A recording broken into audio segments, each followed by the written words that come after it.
ओम कृष्णाय वासुदेवाय हरये परमात्मने प्रणतः क्लेशनाशाय गोविंदाय नमो नमः। जय श्री कृष्ण, राधे राधे। आप सभी भक्तों का आज की कथा में हार्दिक स्वागत है। भगवान श्री कृष्ण और श्रीमती राधा रानी की कृपा से आपकी समस्त मनोकामनाएं पूर्ण हो। और आज आप सुनेंगे भगवान श्री कृष्ण और उनके भक्त की एक सच्ची कथा। एक समय की बात है, एक पंडित जी थे। वे रोज घर घर जाकर भगवत गीता का पाठ करते थे। एक दिन उन्हें एक चोर ने पकड़ लिया और कहा कि तेरे पास जो कुछ भी है सब निकाल कर दे दे। तब पंडित जी बोले कि बेटा, मेरे पास तो कुछ भी नहीं है। तुम एक काम करना, मैं यहीं पड़ोस के घर में जाकर भगवत गीता का पाठ करता हूँ। वो यजमान बहुत दानी लोग हैं। जब मैं कथा सुना रहा होऊंगा तुम उनके घर में जाकर चोरी कर लेना।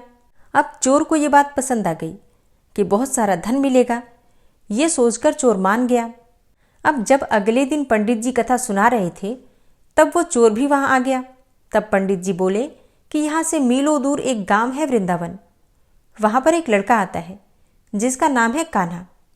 वो हीरो और जवाहरातों से लदा रहता है। अगर कोई लूटना चाहता है तो उसको लूटो। वो रोज रात को उस पीपल के पेड़ के नीचे आता है जिसके पास बहुत सी झाड़ियां हैं। चोर ने ये सुना और खुशी खुशी वहां से चला गया। अब वो चोर अपने घर गया और अपनी बीवी से बोला कि आज मैं एक कान्हा नाम के बच्चे को लूटने जा रहा हूं, तो मुझे रास्ते में खाने के लिए कुछ बांध कर दे दो। पत्नी ने कुछ सत्तू उसको दे दिया और कहा कि बस यही है जो कुछ भी है। चोर वहां से ये संकल्प लेकर चला कि आज तो मैं उस कान्हा को लूट कर ही आऊंगा। और वो पैदल ही पैदल टूटे हुए चप्पलों से ही निकल पड़ा। रास्ते में कान्हा कान्हा का नाम लेते हुए वो अगले दिन शाम को वहां पहुंचा जो जगह उसे पंडित जी ने बताई थी। अब वहां पहुंचकर उसने सोचा कि अगर मैं यहीं सामने खड़ा हो गया तो बच्चा तो मुझे देखकर ही भाग जाएगा, तो मेरा यहाँ आना बेकार हो जाएगा। इसलिए उसने सोचा कि क्यों ना पास वाली झाड़ियों में ही छिप जाऊं। अब वो जैसे ही झाड़ियों में घुसा, झाड़ियों के कांटे उसे चुभने लगे। उस समय उसके मुंह से एक ही आवाज आई, कान्हा कान्हा। उसका शरीर लहूलुहान हो गया, पर मुंह से सिर्फ यही निकला, कान्हा आ जाओ, कान्हा आ जाओ। अब उसे ये तो पता नहीं था कि कान्हा भगवान का नाम है। वो ये सोचकर ये नाम ले रहा था कि आज ये लड़का मुझे मिलेगा और आज मैं इससे धन लूटकर अपनी गरीबी दूर कर पाऊंगा। लेकिन उसके भाव में इतनी सच्चाई थी कि अपने भक्त की ऐसी दशा देख करके कान्हा जी चल पड़े। तभी रुक्मिणी जी बोली कि प्रभु कहाँ जा रहे हो, वो आपको लूट लेगा। प्रभु बोले कि कोई बात नहीं, अपने ऐसे भक्तों के लिए तो मैं लूट जाना तो क्या मिट जाना भी पसंद करूंगा। ठाकुर जी बच्चे का रूप बनाकर आधी रात को वहां आए। वो जैसे ही पेड़ के पास पहुंचे, चोर एकदम से बाहर आ गया और उन्हें पकड़कर बोला, ओ कान्हा, तूने मुझे बहुत दुखी किया। अब ये चाकू देख रहा है ना, अब चुपचाप अपने सारे गहने मुझे दे दे। कान्हा जी ने हंसते हुए ही उसे सब कुछ दे दिया। चोर हंसी खुशी अगले दिन अपने गांव में पहुंचा और सबसे पहले उसी जगह गया जहां पर पंडित जी कथा सुना रहे थे। जितने भी गहने थे वो चोरी करके जो लाया था, उनका आधा उसने पंडित जी के चरणों में रख दिया। जब पंडित जी ने ये पूछा कि ये क्या है, तब उसने कहा, आपने ही मुझे उस कान्हा का पता दिया था, अब मैं उसको लूट के आ गया हूं और ये आपका हिस्सा है। पंडित जी ने सुना तो यकीन ही नहीं हुआ। पंडित जी बोले कि मैं तो इतने सालों से पंडिताई कर रहा हूं, वो मुझे आज तक नहीं मिला, तो जैसे पापी को कान्हा कहां से मिल सकता है। चोर के बार बार कहने पर पंडित जी बोले कि चल, मैं भी चलता हूं तेरे साथ वहां पर। मुझे भी दिखा कि कान्हा कैसा दिखता है। और वो दोनों चल दिए। चोर ने पंडित जी को कहा कि आओ मेरे साथ यहां पर छुप जाओ। दोनों का शरीर लहूलुहान हो गया। झाड़ियों में कांटे बहुत थे और वहां पर छुपकर दोनों के शरीर में कांटे लगे, जिससे कि पूरा शरीर लहूलुहान हो गया और मुंह से बस एक ही आवाज निकली, कान्हा कान्हा आ जाओ। ठीक मध्यरात्रि कान्हा जी बच्चे के रूप में फिर वहीं आए। दोनों झाड़ियों से बाहर निकल आए। पंडित जी की आंखों में आंसू थे। वे फूट फूट के रोने लग गए। चोर के चरणों में गिर गए और बोले कि हम जिसे आज तक देखने के लिए तरसते रहे, जो आज तक लोगों को लूटता आया है, तुमने उसे ही लूट लिया। तुम धन्य हो। आज तुम्हारी वजह से मुझे भी कान्हा के दर्शन हुए हैं। तुम धन्य हो। ऐसा है हमारे कान्हा का प्यार अपने सच्चे भक्तों के लिए। जो उसे सच्चे दिल से पुकारते हैं तो वो भागे भागे चले आते हैं। रामचरितमानस में आपने पढ़ा भी होगा भाव कुभाव अनख आलस हूँ।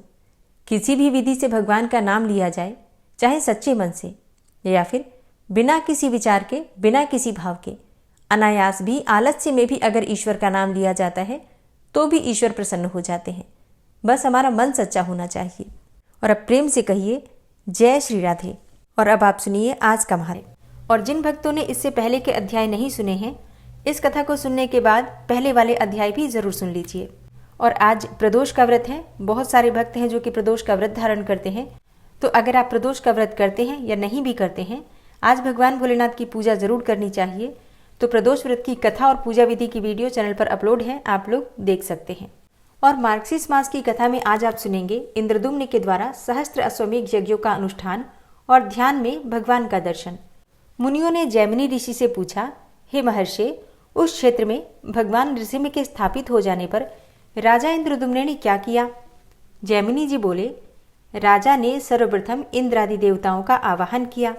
6 अंग, पद और क्रम सहित 4 वेदों के विद्वान सहस्त्रों ऋषियों और ब्राह्मणों को निमंत्रित किया, जो यज्ञ विद्या में कुशल और मीमांसा शास्त्र में परिनिष्ठित थे।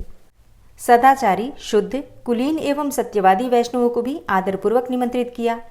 राजा का सभा भवन पत्थर का बना हुआ था। उसकी ऊंचाई बहुत थी और वो चूने से लेपा गया था।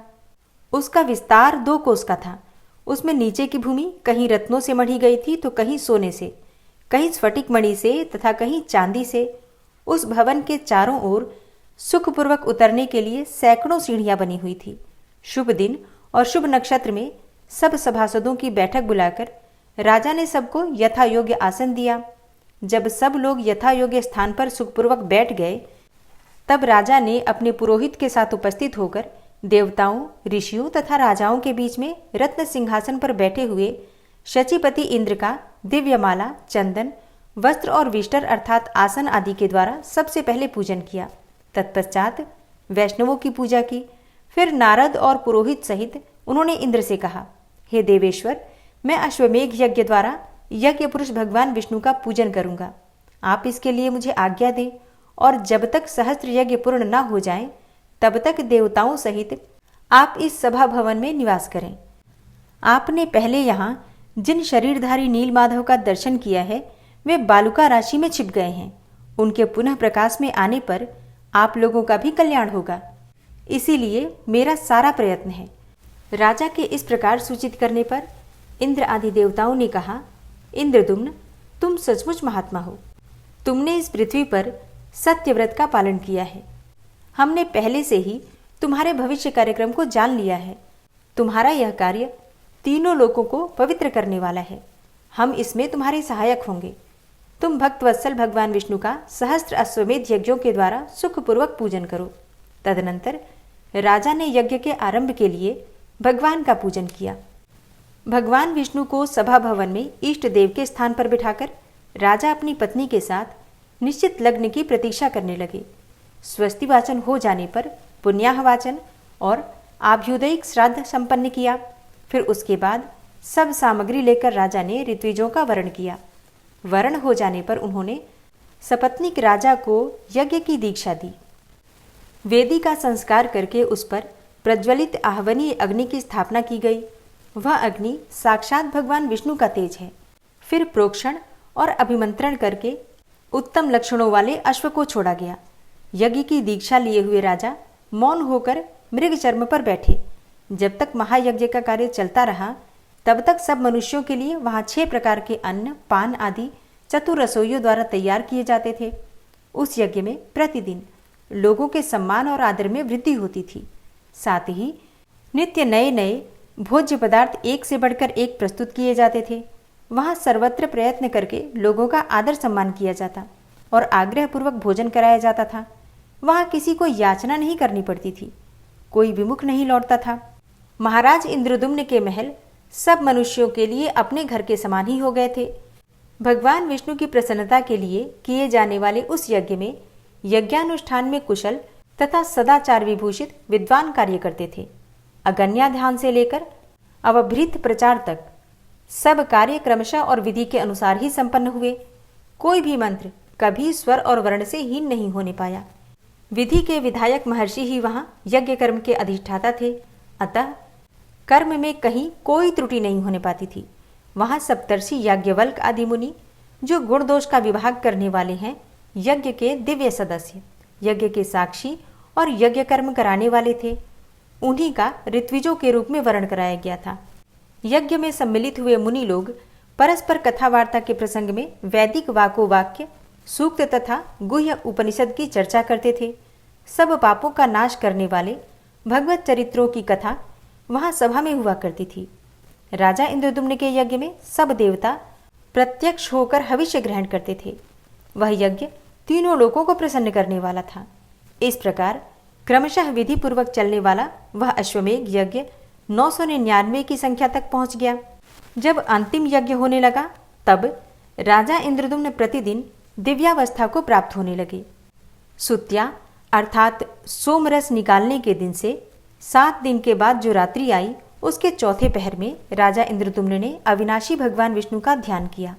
उस ध्यान में उन्होंने स्फटिक मणि में श्वेत दीप को प्रत्यक्ष हुआ सा देखा। उसके चारों ओर क्षीर समुद्र लहरा रहा था। उस श्वेत दीप के मध्य भाग में दिव्य मणियों का बना हुआ एक अत्यंत उत्तम मंडप दिखाई दिया। उसके भीतर प्रकाशमान रत्न सिंहासन सुशोभित था। उस रत्न सिंहासन पर मध्य भाग में शंख चक्र गदाधारी भगवान विष्णु का दर्शन हुआ। उनके श्री अंगों की कांति नील मेघ के समान श्याम थी। वे वनमाला से विभूषित थे।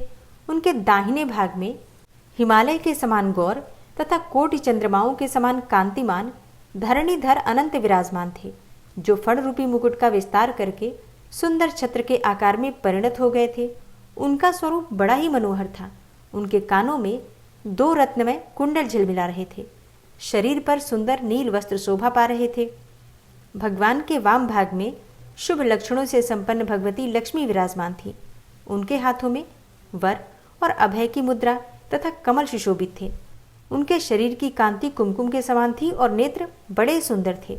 वे कमल के आसन पर बैठी हुई थी और भगवान के आगे ब्रह्मा जी हाथ जोड़े हुए खड़े थे। श्रीहरि के वाम भाग में नाना मणिमय सुदर्शन चक्र स्थित था। सनकादि मुनीश्वर उन जगत गुरु भगवान विष्णु की स्तुति कर रहे थे। ध्यान में भगवान का इस प्रकार दर्शन पाकर राजा इंद्रद्युम्न को बड़ा हर्ष हुआ। वे गदगद वाणी से उनकी स्तुति करने लगे। इंद्रद्युम्न बोले, हे जगदाधार, आपको नमस्कार है। हे जगदात्मन, आपको नमस्कार है। हे कैवल्य स्वरूप, हे त्रिगुणातीत, हे गुणांजन, आपको नमस्कार है। आप विशुद्ध निर्मल ज्ञान स्वरूप हैं, आपको नमस्कार है। शब्द ब्रह्म नाम से प्रसिद्ध आपको नमस्कार है। हे जगत स्वरूप, आपको नमस्कार है। संसार सागर में गिरे हुए दीन दुखी मनुष्यों के दुख का नाश करने वाले आपको नमस्कार है। हृदय के दुर्भेद्य ग्रंथियों का भेदन करने वाले आपको नमस्कार है। आप 14 भुवन रूपी भवन के मूल स्तंभ हैं, आपको नमस्कार है। कोटि कोटि ब्रह्मांडों की रचना करने वाले शिल्पी रूप आप भगवान चक्रपाणि को नमस्कार है। आप करुणा रूपी अमृत सिंधु को बढ़ाने वाले चंद्रमा हैं, आपको नमस्कार है। दीनों का उद्धार करने के लिए एकमात्र गुप्त दया सिंधु स्वरूप आपको नमस्कार है। जगत को प्रकाशित करने वाले जो सूर्य और ज्योतिर्मय ग्रह और नक्षत्र हैं, उनकी भी ज्योति आप हैं, आपको नमस्कार है। आप अंतःकरण के पापों को जलाने के लिए प्रदीप्त अग्नि रूप हैं, आपको नमस्कार है। आप सबको पवित्र करने वाले हैं, पवित्र वस्तुओं में सबसे अधिक पवित्र हैं, आपको बार बार नमस्कार है। आप सबसे अधिक भारी, सबसे महान और सबसे अधिक विस्तार युक्त हैं, आपको बार बार नमस्कार है। आप अतिशय निकट, बहुत ही दूर और अत्यंत ही छोटे हैं, आपको बार बार नमस्कार है। हे नारायण, आप सबसे श्रेष्ठ और परम पवित्र हैं, आपको बार बार नमस्कार है। हे जगन्नाथ, मेरी रक्षा कीजिए। हे दीनबंधो, आपको नमस्कार है। हे प्रभु, आपको सुखदायिनी नौका के रूप में पाकर मैं भवसागर के पार हो गया। हे रमानाथ, आपका दर्शन होने से मेरे सब क्लेश दूर हो गए। आप सच्चिदानंद स्वरूप हैं, आपको प्राप्त हुए मनुष्यों के दुखों का सर्वथा नाश हो जाता है। इस प्रकार ध्यान में स्थित हुए राजा इंद्रद्युम्न ने जगदीश्वर भगवान विष्णु की यो स्तुति करके उन्हें प्रणाम किया। फिर ध्यान के अंत में राजा को अपने आप का भान हुआ। वे सोचने लगे, यहाँ पर भगवान विष्णु कैसे स्वयं मेरे प्रत्यक्ष होंगे। इस चिंता से उनका मन व्याकुल हो उठा। उन्होंने नारद जी से सब बातें कही। तब नारद जी ने आश्वासन देते हुए कहा, हे राजन, अब तुम्हारा शोक समाप्त हो गया। इस यज्ञ के अंत में भगवान तुम्हें यहाँ प्रत्यक्ष दर्शन देंगे। ये सब बातें दूसरे किसी के आगे प्रकाशित न करना। जय जगन्नाथ। इसके आगे का वृतांत आप कल की कथा में सुनेंगे। किस प्रकार से भगवान जगन्नाथ प्रत्यक्ष इंद्रद्युम्न राजा को दर्शन देते हैं, ये सारा वृतांत आप कल सुनने वाले हैं। तो कल की कथा आप लोग जरूर सुनिएगा। ओम महालक्ष्म्यै च विद्महे विष्णुपत्न्यै च धीमहि तन्नो लक्ष्मी प्रचोदयात्। महालक्ष्मी अष्टकम स्तोत्र का पाठ हिंदी अर्थ से। ओम श्री महालक्ष्मी अष्टकम। इंद्र उवाच नमस्तेस्तु महामाये श्रीपीठे सुरपूजिते शंखचक्र गदाहस्ते महालक्ष्मी नमोस्तुते। अर्थात इंद्र बोले, श्रीपीठ पर स्थित और देवताओं से पूजित होने वाली हे महामाये, तुम्हें नमस्कार है। हाथ में शंख चक्र और गदा धारण करने वाली हे महालक्ष्मी, तुम्हें प्रणाम है। नमस्ते गरुड़ारूढ़े कोलासुर भयंकरी सर्व पाप हरे देवी महालक्ष्मी नमोस्तुते। अर्थात गरुड़ पर आरूढ़ होकर कोलासुर को भय देने वाली और समस्त पापों को हरने वाली हे भगवती महालक्ष्मी, तुम्हें प्रणाम है। सर्वज्ञे सर्ववरदे सर्वदुष्ट भयंकरी सर्व पाप हरे देवी महालक्ष्मी नमोस्तुते। अर्थात सब कुछ जानने वाली, सबको वर देने वाली, समस्त दुष्टों को भय देने वाली और सबके दुखों को दूर करने वाली हे देवी महालक्ष्मी, तुम्हें नमस्कार है। सिद्धि बुद्धि प्रदे देवी भुक्ति मुक्ति प्रदायिनी मंत्रपूते सदा देवी महालक्ष्मी नमोस्तुते। अर्थात सिद्धि बुद्धि भोग और मोक्ष देने वाली हे मंत्रपूत भगवती महालक्ष्मी, तुम्हें सदा प्रणाम है। आद्य अंतरहिते देवी आद्य शक्ति महेश्वरी योगजे योग संभूते महालक्ष्मी नमोस्तुते। अर्थात हे देवी, हे आदि अंतरहित आदि शक्ति, हे महेश्वरी, हे योग से प्रकट हुई भगवती महालक्ष्मी, तुम्हें नमस्कार है। स्थूले सूक्ष्म महारौद्रे महाशक्ते मनोहरे महापाप हरे देवी महालक्ष्मी नमोस्तुते। अर्थात हे देवी, तुम स्थूल सूक्ष्म एवं महारौद्र रूपिणी हो, महाशक्ति हो, महोदरा हो और बड़े बड़े पापों का नाश करने वाली हो। हे देवी महालक्ष्मी, तुम्हें नमस्कार है। पद्मासन स्थिते देवी परब्रह्म स्वरूपिणी परमेशी जगन्मातर महालक्ष्मी नमोस्तुते। अर्थात हे कमल के आसन पर विराजमान पर ब्रह्म स्वरूपिणी देवी, हे परमेश्वरी, हे जगदम्बे, हे महालक्ष्मी, तुम्हें मेरा प्रणाम है। श्वेतांबर धरे देवी नानालंकार भूषणे जगत स्थिते जगन्मातर महालक्ष्मी नमोस्तुते। अर्थात हे देवी, तुम श्वेत वस्त्र धारण करने वाली और नाना प्रकार के आभूषणों से विभूषित हो, संपूर्ण जगत में व्याप्त एवं अखिल लोक को जन्म देने वाली हो। हे महालक्ष्मी, तुम्हें मेरा प्रणाम है।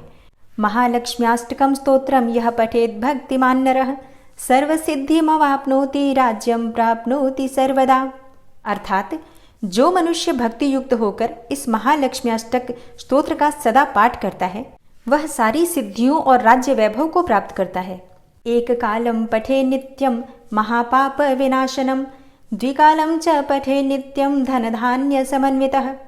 अर्थात जो प्रतिदिन एक समय पाठ करता है, उसके बड़े बड़े पापों का नाश हो जाता है, और जो मनुष्य 2 समय पाठ करता है, वह धन धान्य से संपन्न होता है। त्रिकालम यह पठे नित्यम महाशत्रु विनाशनम महालक्ष्मीर्भवे नित्यम प्रसन्ना वरदा शुभा। अर्थात जो प्रतिदिन 3 काल पाठ करता है, मतलब त्रिसंध्या में पाठ करता है, सुबह शाम दोपहर, अगर तीनों समय पाठ किया जाए तो ऐसे मनुष्य के महान शत्रुओं का भी नाश हो जाता है और उसके ऊपर कल्याणकारिणी वरदायिनी महालक्ष्मी सदा ही प्रसन्न रहती हैं। ओम महालक्ष्म्यै नमः। हे विष्णुप्रिया, हे माँ महालक्ष्मी, हम सभी भक्तों पर अपनी कृपा सदा ही बनाए रखना। ओम विश्वं विष्णुर्वचत्कारो भूतभव्य भवत्प्रभु भूतकृत भूतभृद्भावो भूतात्मा भूतवाहन भूतात्मा परमात्मा च मुक्तानां परमागति अव्ययः पुरुषः साक्षी क्षेत्रज्ञो अक्षर एव च योगो योग विदां नेता प्रधान पुरुषेश्वरः नारसिंहवपुः श्रीमान् केशवः पुरुषोत्तमः सर्वः शर्वः शिवस्थाणुर्भूतादिर्निधिर्व्ययः संभवो भावनो भर्ता प्रभवः प्रभुरीश्वरः स्वयंभू शंभुरादित्यः पुष्कराक्षो महास्वनः अनादिनिधनो धाता विधाता धातुरुत्तमः अप्रमेयो ऋषिकेश पद्मनाभो अमरप्रभु विश्वकर्मा मनुस्त्वष्टा स्थविष्ठः स्थविरो ध्रुवः अग्राह्यः शाश्वतः कृष्णो लोहिताक्षः प्रतर्दन प्रभूतस्त्रिककुब्धाम पवित्रं मङ्गलं परम् ईशानः प्राणदः प्राणो ज्येष्ठः श्रेष्ठः प्रजापति हिरण्यगर्भो भूगर्भो माधवो मधुसूदनः ईश्वरो विक्रमी धन्वी मेधावी विक्रमः क्रमः अनुत्तमो दुराधर्षः कृतज्ञः कृतिरात्मवान् सुरेशः शरणं शर्म विश्वरेताः प्रजाभवः अह संवत्सरो व्याल प्रत्ययः सर्वदर्शनः अज सर्वेश्वर सिद्ध सिद्धे सर्वादिर्च्युतः वृषाकपिर्मेयात्मा सर्वयोगविनिश्रितः वसुर्वसुमना सत्य समात्मा संमितः समः अमोघ पुण्डरीकाक्षो वृषकर्मा वृषाकृतिः रुद्रो बहुशिरा बभ्रुर्विश्वयोनिः शुचिश्रवा अमृतः शाश्वतस्थाणुर्वरारोहो महातपः सर्वगः सर्वविद्भानुर्विश्वक्सेनो जनार्दनः वेदो वेदविद्व्यङ्गो वेदाङ्गो वेदवित्कविः लोकाध्यक्ष सुराध्यक्षो धर्माध्यक्ष कृताकृतः चतुरात्मा चतुर्व्यूहश्चतुर्द्रष्टश्चतुर्भुजः भ्राजिष्णुर्भोजनं भोक्ता सहिष्णुर्जगदाति च अनघो विजयो जेता विश्वयोनिः पुनर्वसु उपेन्द्रो वामनः प्रांशुर्मोघः शुचिरुर्जितः अतीन्द्रः सङ्ग्रहः सर्गो धृतात्मा नियमो यमः वेद्यो वैद्यः सदा योगी वीरः माधवो मधु अतीन्द्रियो महामायो महोत्साहो महाबलः महाबुद्धिर्महावीर्यो महाशक्तिर्महाद्युतिः अनिर्देश्यवपुः श्रीमान् मेयात्मा महाधृतृक् महिश्वासो महिभर्ता श्रीनिवासः सतां गति अनिरुद्ध सुरानन्दो गोविन्दो गोविन्दाम्पति मरीचिर्दमनो हंस सुपर्णो भुजगोत्तम हिरण्यनाभ सुतपा पद्मनाभ प्रजापति अमृत्यु सर्वदिक्सिंह संधाता सन्धिमानस्थिर अजो दूर्मर्षणः शास्ता विश्रुतात्मा सुरारिः गुरुर्गुर्तमो धाम सत्य सत्यपराक्रम निमिषो अनिमिषो श्रग्वी वाचस्पतिरुदारधि अग्रणिर्ग्रामणी श्रीमान् न्यायो नेता समीरण सहस्रमूर्धा विश्वात्मा सहस्राक्ष सहस्रपात् आवर्तनो निवृत्तात्मा संवृतः संप्रमर्दन अह संवर्तको वहनिर्निलोधरणीधरः सुप्रसादः प्रसन्नात्मा विश्वदृग् विशुभुग्विभु सत्कर्ता सत्कृतः साधु जहनुर्नारायणो नरः असंख्येयो अप्रमेयात्मा विशिष्टशिष्टकृच्छुवि सिद्धार्थ सिद्धसङ्कल्प सिद्धिदः सिद्धिसाधनः वृषाहि वृषभो विष्णुर्विष्पर्वा वृषोदरः वर्धनो वर्धमानश्च विविक्तः श्रुतिसागरः सुभुजो दूर्धरो वाग्मी महेन्द्रो वसुदो वसु नैकरूपो बृहद्रूप शिपिविष्टः प्रकाशनः ओजस्तेजो द्युतिधरः प्रकाशात्मा प्रतापनः रिद्धस्पष्टाक्षरो मन्त्रश्चन्द्रांशुर्भास्करदुतिः अमृतांशुद्भवो भानु शशबिन्दुः सुरेश्वरः औषधं जगतः सेतु सत्यधर्मपराक्रमः भूतभव्य भवन्नाथ पवनः पावनो नलः कामः कामकृत्कान्तः कामः कामप्रदः प्रभु युगादिकृद्युगावर्तो नैकमायो महाशनः अदृश्यो अव्यक्तरूपश्च सहस्रजितनन्तजित् इष्टो अविशिष्ट शिष्टेष्ट शिखण्डी नहुसो वृष क्रोधः क्रोधकृत्कर्ता विश्वबाहुर्महीधरः अच्युतः प्रतितः प्राणदो वासवानुजः अपां निधिर्धिष्ठानं प्रमत्तः प्रतिष्ठितः स्कन्दः स्कन्दधरो धूर्यो वरदो वायुवाहनः वासुदेवो बृहद्भानुरादिदेवः पुरन्दरः अशोकस्तारणस्तारः शूरः सौरिर्जनेश्वरः अनुकूलः शतावर्त पद्मी पद्मनिभेक्षणः पद्मनाभो अरविन्दाक्ष पद्मगर्भ शरीरभृत् महर्धिरिद्धो वृद्धात्मा महाक्षो गरुडाध्वजः अतुलः शरभो भीमो समयज्ञो हविर्हरि सर्वलक्षणलक्षण्यो लक्ष्मीवान् समितिञ्जय वीक्षरो रोहितो मार्गो हेतुर्दामोदरः सः महीधरो महाभागो वेगवान् मिताशनः उद्भवः क्षोभणो देव श्रीगर्भ परमेश्वर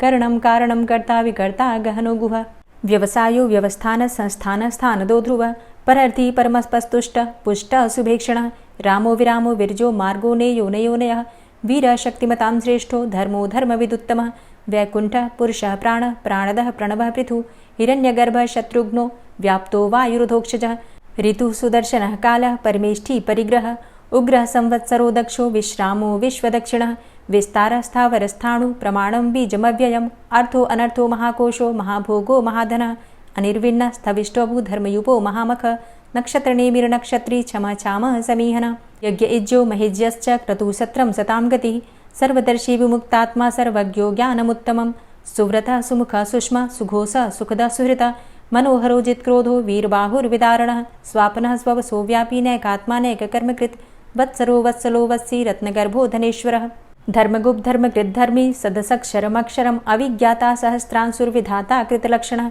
गभस्तिनेमिः सत्त्वस्थः सिंहो भूतमहेश्वरः आदिदेवो महादेवो देवेशो देवभृद्गुरुः उत्तरो गोपतिर्गोप्ता ज्ञानगम्यः पुरातनः शरीरभूतभृद्भोक्ता कपीन्द्रो भूरि दक्षिणः सोमभो अमृतपः सोम पुरुजित पुरुषोत्तमः विनियोजयः सत्यसन्धो दाशाः सात्वताम्पतिः जीवो विनयिता साक्षी मुकुन्दो अमितविक्रमः अम्भो निद्रणन्तात्मा महोदधीशयोऽन्तकः अजो महारः स्वाभाव्यो जितामित्रः प्रमोदन आनन्दो नन्दनो नन्दः सत्यधर्मा त्रिविक्रमः महर्षि कपिलाचार्यः कृतज्ञो मेदिनीपतिः त्रिपदस्त्रिदशाध्यक्षो महाशृङ्गः कृतान्तकृत् महावराहो गोविन्दः सुखेणः कनकाङ्गदी गुह्यो गभीरो गहनो गुप्तश्चक्रगदाधरः वेधा स्वाङ्गो अजितः कृष्णो दृढः सङ्कर्षणोच्युतः वरुणो वारुणो वृक्षः पुष्कराक्षो महामनाः भगवान् भगानन्दी वनमाली हलायुधः आदित्यो ज्योतिरादित्यः सहिष्णुर्गतिसत्तमः सुधन्वाखण्ड परशुर्दारुणो द्रविडप्रदः दिविस्त्रिक्सर्वदृग्व्यासो वाचस्पतिर्योनिजः त्रिसामा सामगः साम निर्वाणं भेषजं भिषक्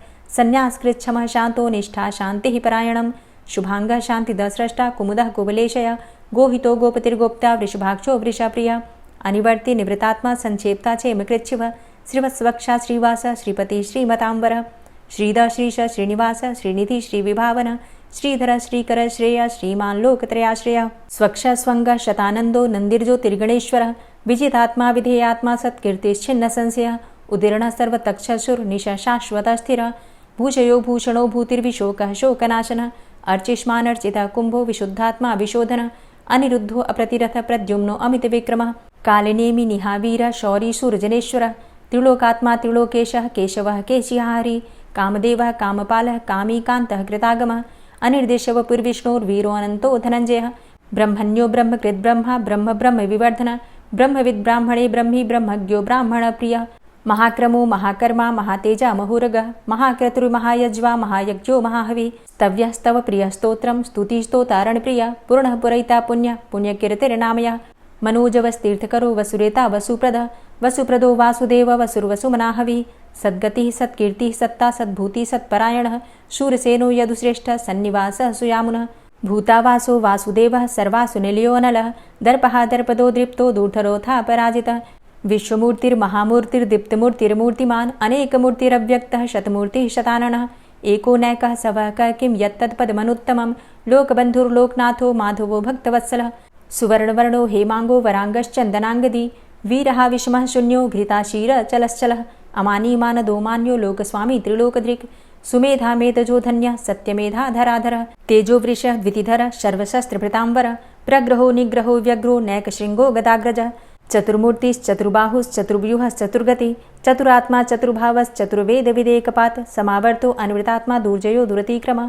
दुर्लभो दुर्गमो दुर्गो दुरावासो दुरारिहा शुभाङ्गो लोकसारङ्गः शुतन्तुस्तन्तुवर्धन इन्द्रकर्मा महाकर्मा कृतकर्मा कृतागमः उद्भवः सुन्दरः सुन्दो रत्ननाभः सुलोचनः अर्को वाजसनः शृङ्गी जयन्तः सर्वविजयी सुवर्णबिन्दुरक्षोभ्य सर्वभागीश्वरेश्वरः महाह्रदो महागर्तो महाभूतो महानिधि कुमुदः कुन्दरः कुन्दः पर्जन्यः पावनो नीलः अमृताशो अमृतवपुः सर्वज्ञः सर्वतोमुखः सुलभः सुव्रतः सिद्धः शत्रुजित् शत्रुतापनः न्यग्रोधो दुम्बरो अस्वस्थश्चाणुरान्ध्रनिषूदनः सहस्रार्चिः सप्तजिह्वः सप्तैधा सप्तवाहनः अमूर्तिरणघो अचिन्त्यो भयकृद्भयनाशनः अणुर्बृहत् कृशस्थूलो गुणभृन्निर्गुणो महान् अधृतः स्वधृतः स्वास्य प्राग्वंशो वंशवर्धनः भारभृतिकथितो योगी योगी स सर्वकामद आश्रमश्रमण क्षाम सुपर्णो वायुवाहन धनुर्धरो धनुर्वेदो दण्डोदमयितादम अपराजितः सर्वसहो नियन्ता नियमो यमः सत्त्ववान् सात्विकः सत्य सत्यधर्मपरायण अभिप्रायः प्रियार्होर्ह प्रियकृत्प्रीतिवर्धनः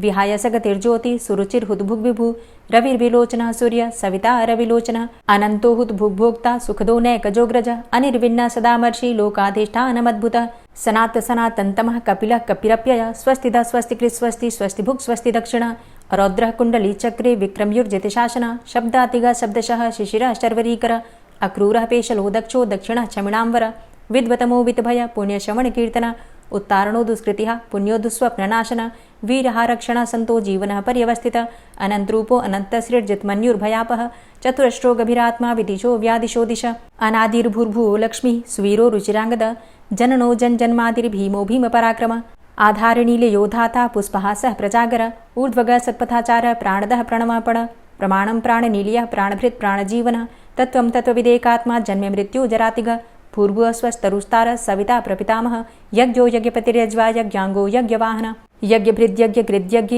यज्ञभुग्यज्ञसाधन यज्ञान्तिकृद्यज्ञ गुह्यमन्यमन्नादेव च आत्मयोनिः स्वयं जातो वैखानः सामगायन देवकी नन्दन स्रष्टा क्षितिसः पापनाशन शङ्खभृन्नन्दकी चक्री शारङ्गधन्वा गदाधरः रथाङ्गपाणिरक्षोभ्य सर्वप्रहरणायुध ॐ नमः इति। और अब आप सुनेंगे श्री तुलसी चालीसा। श्री तुलसी महारानी करु विनय सिरनाय, जो मम हो संकट विकट दीजे मात नशाय। नमो नमो तुलसी महारानी, महिमा अमित न जाए बखानी। दियो विष्णु तुमको सन्माना, जग में छायो सुयस महाना। विष्णु प्रिया जय जयति भवानी, तिहु लोक की हो सुख खानी।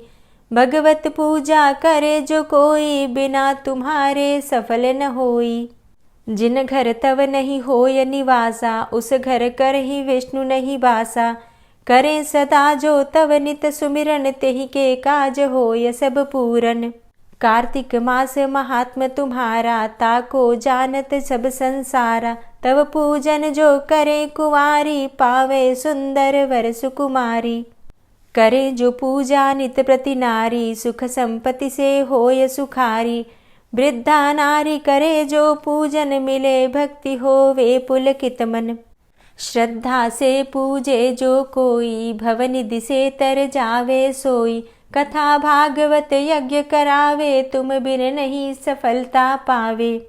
छायो तब प्रताप जग भारी, ध्यावत तुम्हि सकल चित धारी। तुम्ही मात यंत्रन तंत्रन में, सकल काज सिद्धि होवे क्षण में।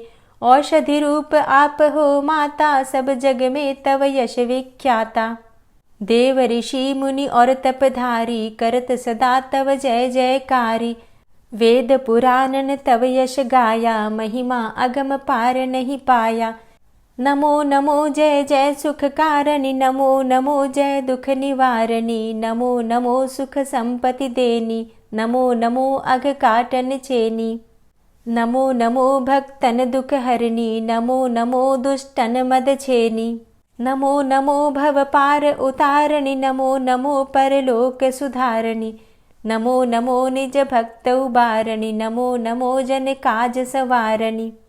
नमो नमो जय कुमति नशावनी, नमो नमो सब सुख उपजावनी। जयति जयति जय तुलसी माई, ध्याऊं तुमको शीश नवाई। निज जन जानि मोहि अपनाओ, बिगड़े कारज आप बनाओ। करूं विनय मैं मात तुम्हारी, पूर्ण आशा करहु हमारी। शरण चरण कर जोरी मनाऊं, निश दिन तेरे ही गुण गाऊं। करहु मात अब मोह पर दाया, निर्मल होए सकल मम काया। मांगू मातु यही बर दीजे, सकल मनोरथ पूर्ण कीजे। जानू नहीं कछु नेम आचारा, क्षमहु मातु अपराध हमारा। 12 मास करे जो पूजा, तासम जग में और नहीं दूजा। प्रथम ही गंगा जल मंगवावे, फिर सुंदर स्नान करावे। चंदन अक्षत पुष्प चढ़ावे, धूप दीप नैवेद्य लगावे। करें आचमन गंगा जल से, ध्यान करे हृदय निर्मल से। पाठ करे फिर चालीसा की, स्तुति करे मात तुलसा की। यह विधि पूजा करे हमेशा, ताके तन नहीं रहे कलेशा। करे मास कार्तिक का साधन, सोवे नित पवित्र हुई जाहि। है यह कथा महासुखदाई, पढ़े सुने सो भव तर जाई। यह श्री तुलसी चालीसा, पाठ करे जो कोय। गोविंद सो फल पावही, जो मन इच्छा होय। तुलसी चालीसा संपूर्ण। और अब आप सुनेंगे तुलसी महारानी की आरती। तुलसी महारानी नमो नमो, हरि की पटरानी नमो नमो। तुलसी महारानी नमो नमो, हरि की पटरानी नमो नमो। धन्य तुलसी पूर्ण तप कीनो, धन्य तुलसी पूर्ण तप कीनो। शालिग्राम की बनी पटरानी नमो नमो। तुलसी महारानी नमो नमो, हरि की पटरानी नमो नमो। जाके पत्र मंजरी कोमल, जाके पत्र मंजरी कोमल। श्रीपति कमल चरण लपटानी नमो नमो, हरि की पटरानी नमो नमो। तुलसी महारानी नमो नमो। धूप दीप नैवेद्य आरती, धूप दीप नैवेद्य आरती पुष्पन की वर्षा बरसानी नमो नमो हरि की पटरानी नमो नमो तुलसा महारानी नमो नमो 56 भोग 36 व्यंजन 56 भोग 36 व्यंजन बिन तुलसा हरि एक न मानी नमो नमो तुलसी महारानी नमो नमो हरि की पटरानी नमो नमो सभी सखी मैया तेरो यश गावे सभी सखी मैया तेरो यश गावे भक्ति दान दीजे महारानी नमो नमो तुलसा महारानी नमो नमो हरि की पटरानी नमो नमो नमो नमो तुलसा महारानी नमो नमो तुलसी महारानी तुलसी महारानी नमो नमो हरि की पटरानी नमो नमो तुलसी महारानी नमो नमो हरि की पटरानी नमो नमो। प्रेम से बोलिए तुलसी मैया की जय।